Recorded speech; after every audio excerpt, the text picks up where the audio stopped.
Well, so much for getting my work done. I'm gonna have to shift gears. You always want to see an updated tour of my camper? I think that's what I'm gonna do. I've had several questions about all the upgrades I've made, and I think it's time to show it all. It's a rainy day. Bill Goudy checking in. I don't know what to tell you. This weather ever going to get straightened out? I just get in the middle of something. Yeah.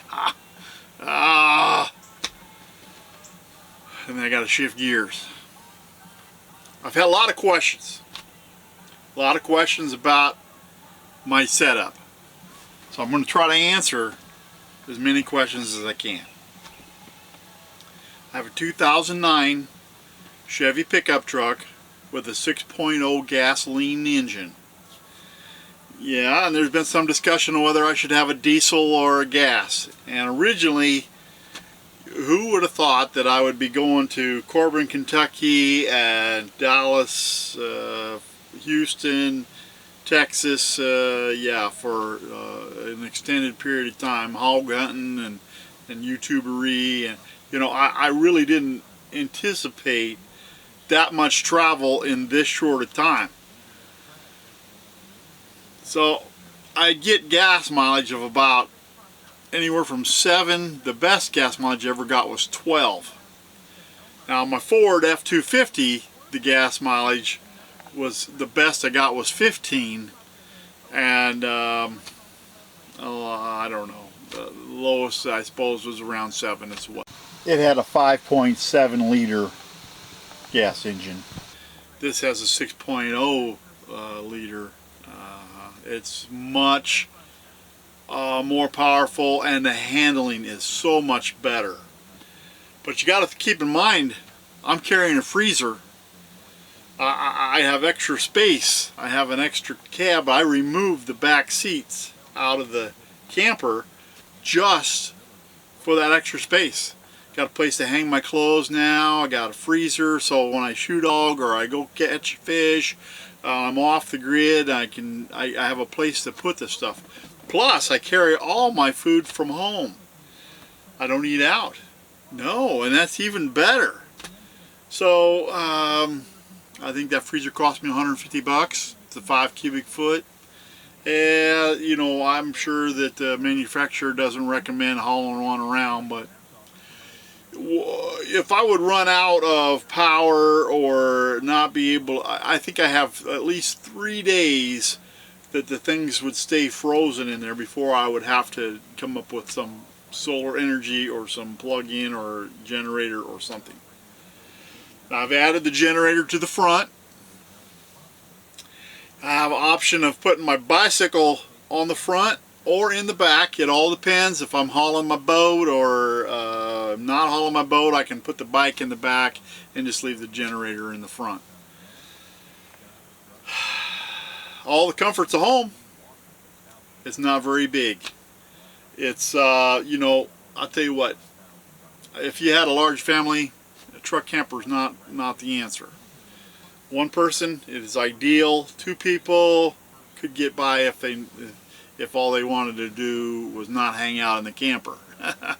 You have your own toilet, your own shower, you have you know, all the accommodations, but there's not a lot of room. Nah, there isn't. I think this would sleep 4 people, but boy, you'd have to be, yeah, very friendly. maybe 2 kids and 2 adults. I don't worry about that now. I've gone through, my family's all grown up. I've gone through many different types of campers. And I've gone from tents, motorhomes, pull types, pop-ups. I've had them all. And this works out the best for me. And originally I was just taking this off the truck and then using the truck to haul things and then putting it back on the truck whenever I was taking a trip or doing whatever. But so far I just left this on the truck. I've kept the Ford F-250 for putting the boat in and for hauling and all that. That's where I'm really lucky, because I actually have the 2 vehicles now, and that works out so good. This is the entryway into my 1986, let's see, somebody asked me, it's all aluminum construction, Newcomer Industries, Goshen, Indiana, travel villa. And it's got certifications and serial numbers and all that stuff. I have a baby monitor that I just got taped on for this right here. The guy I visited down in Texas, Matt, gave me a backup camera, but I haven't hooked it up yet. I need to get into that. This is my monitor for my weather station that tells me my temperatures and all that kind of stuff. And I have 2 antennas. I found this antenna right here is a better antenna than this one. So I use that when I'm here. But when I'm on the road, I just use this one right here. I don't have to mess around taking it up, putting it down, or using a ladder. So I added these 2 stairs. I've replaced this whole thing was rotted out back here, and I put angle iron in and redid that. I redid the floor. This had carpet in originally, and yeah, of course it's messy now because it's wet. But I put the tile in, and then I got these rubber mats from Sam's Club, I do believe. It's got an LP heater, comes standard. This is the pantry. It used to be the closet, but I've converted it over for food storage because I use my clothes up front. It's got a full range by Magic Chef. It's all LP. You light it, so you have to be careful and make sure everything's shut off. It's got the vent hood. It's got the microwave that I installed. I refinished the cabinets. It's got a double sink. And then there's some storage right here that goes out to the truck. This is the power.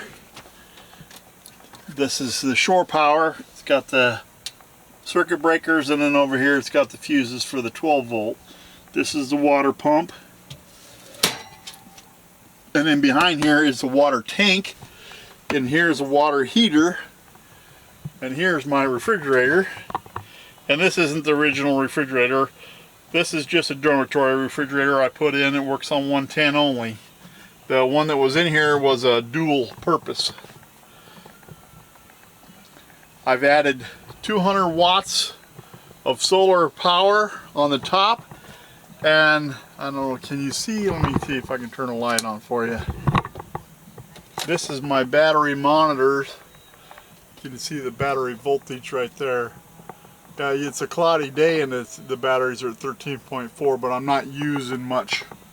And before I had the control heads, I had installed my own battery and the inverter. So that's actually just extra, is what it is. I have a carbon monoxide and fire smoke detector. I have surround sound. I have a 32-inch Sony LED TV flat screen. There's a Sony DVD player. And then I replaced the lights with LED. They hardly draw any power at all. Then I have the radios.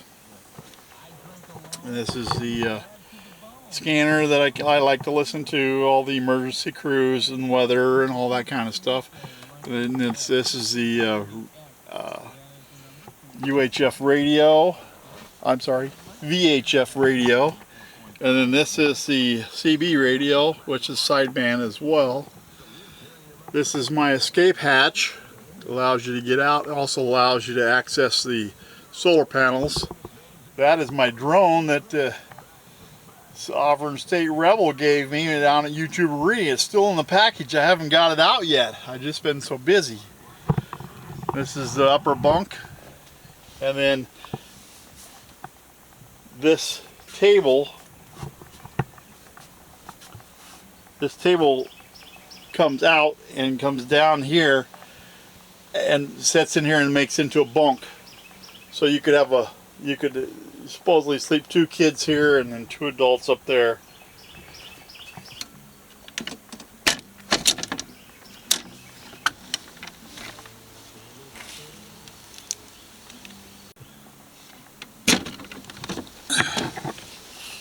These are my solar panels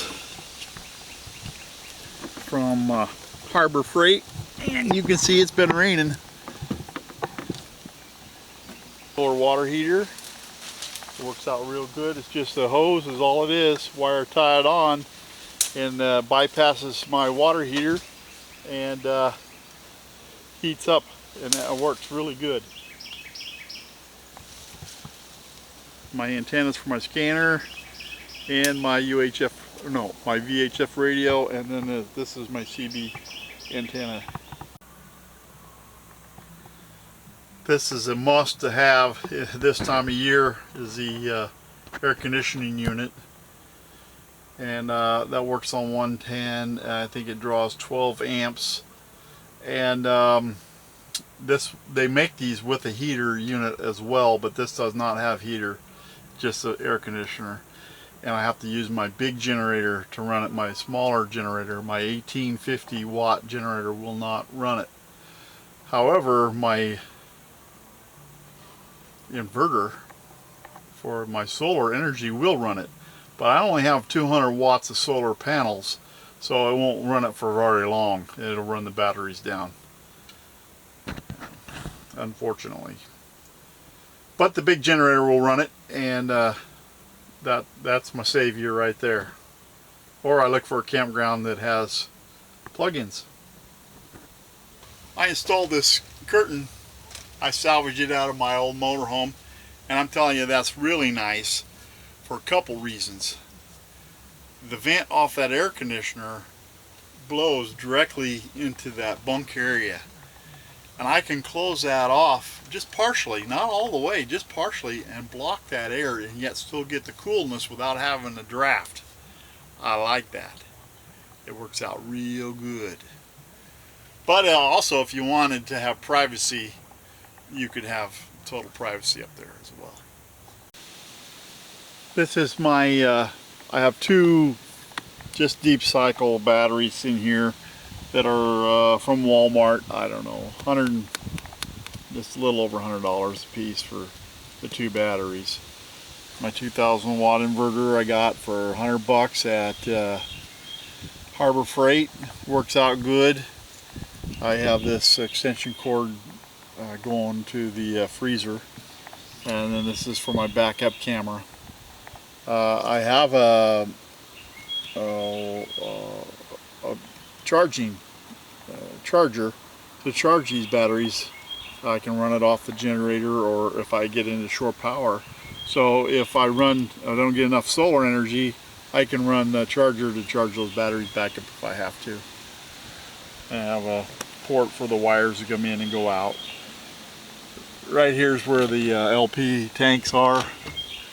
I got dual LP tanks, and that sure does come in handy. I don't have to fill very often, not at all. Storage right there. But I put that blue masking tape to keep the mud dubbers out of there. They built the nest inside of there, and that furnace did not work. I had to take that whole thing apart. Yeah. And this is my water heater. I replaced this. I have a video on replacing it with a high efficiency water heater, and then this is where I fill in the water for the tank.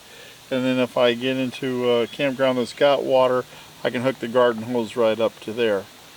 This is my truck camper port that goes back to the lights. This plugs in to my trailer hitch, and this wire runs actually the length of the truck up to here. Why they put it up here, I don't know, instead of back there, but that's where it is.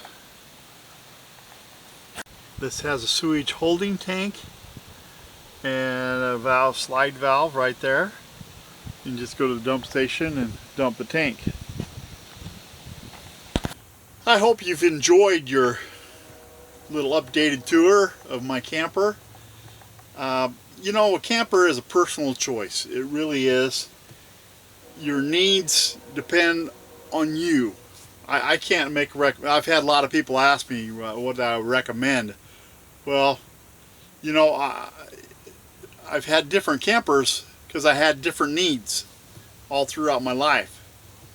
And it really depends on what works best for you. And I've seen a lot of different units. Oh, I sure have. I love that the vans, and the vans are nice. Expensive, they sure are, but boy, for urban camping and for off the grid stuff, yeah, you blend right in. They don't stick out like a truck camper or a motorhome. That's for sure. Yeah, it wouldn't be hard to spot, you know, somebody doing a little urban camping in a truck camper. That's for sure. Now, a van is a different story.